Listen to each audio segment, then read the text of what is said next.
time, sir.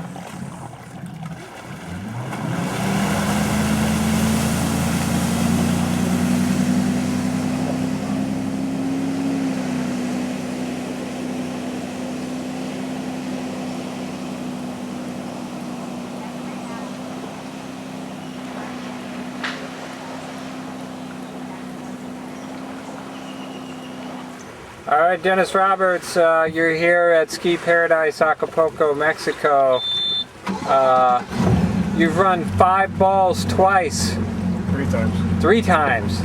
What's it going to take for you to run all 6? I think I just got to stay focused the whole way through, you know what I mean? Never let up on the gas. Stay in the moment. Stay in the moment. Right. Forget about what ball I'm on. Just look at it and conquer it. What can you say about your coach? You know, really, I was pretty clueless as far as skiing went, and Will's given me just the right amount of good.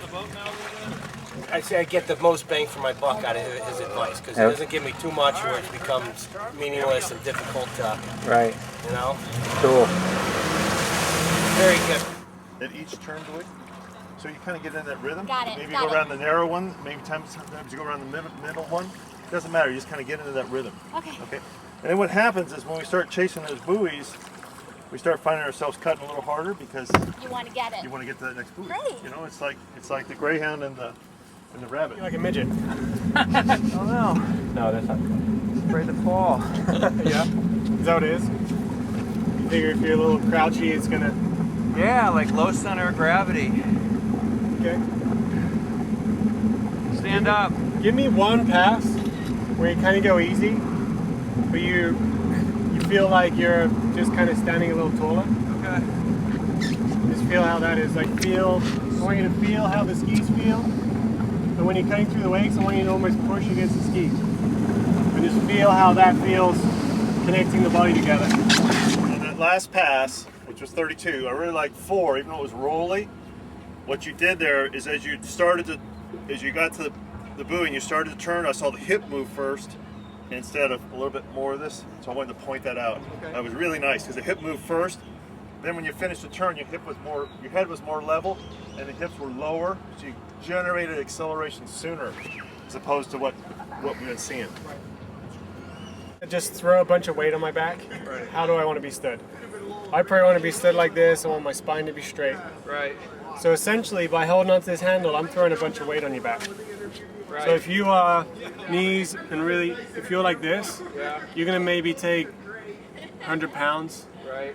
But if you're aligned, your spine's still straight, and you're stacked over your hips and your feet, I can probably put on a few 100 pounds. So that's a long-winded story. It's got a pretty nice pull going to 2, but when you stopped your pull going to 2, you did a little bit of this, and that's why you showed up kind of narrow there. But you did a pretty good job of turning it being narrow. And at 3, you were a little fast, and you went to turn and you went this way. The head started dropping. So the inside shoulder drops and it loads the ski halfway through the turn. And any ski, if you start loading it halfway through the turn, it's got the shot of coming out of the water. Right? So that's why I gotta keep the head up. But let's look at that afterwards. I want to know what your spread is and what your distance to the front foot is. Okay. I mean, did he measure anything, or he just said put your feet closer together? Pretty much feet close together. I kind of did a quick measurement. I think I was at 30 and an eighth. Now I'm a little just under 30. Yeah.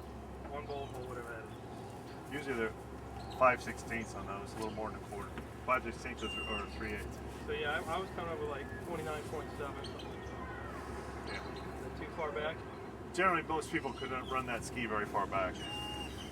Will smooth the bindings back and everything. It doesn't matter what it is.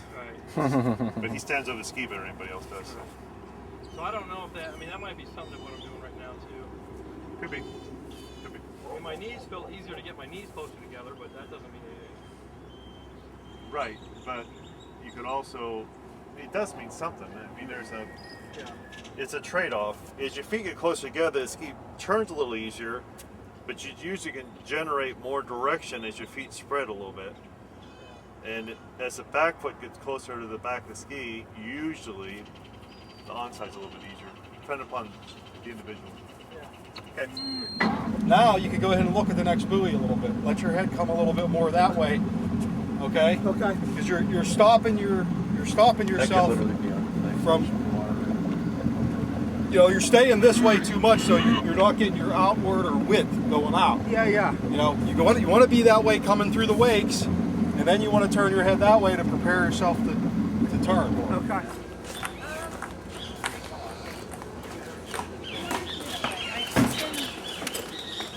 Adios. Are you sad?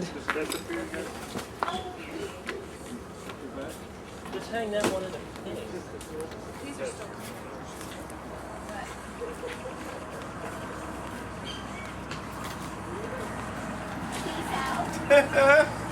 We don't want to make us go home. We want to stay here forever.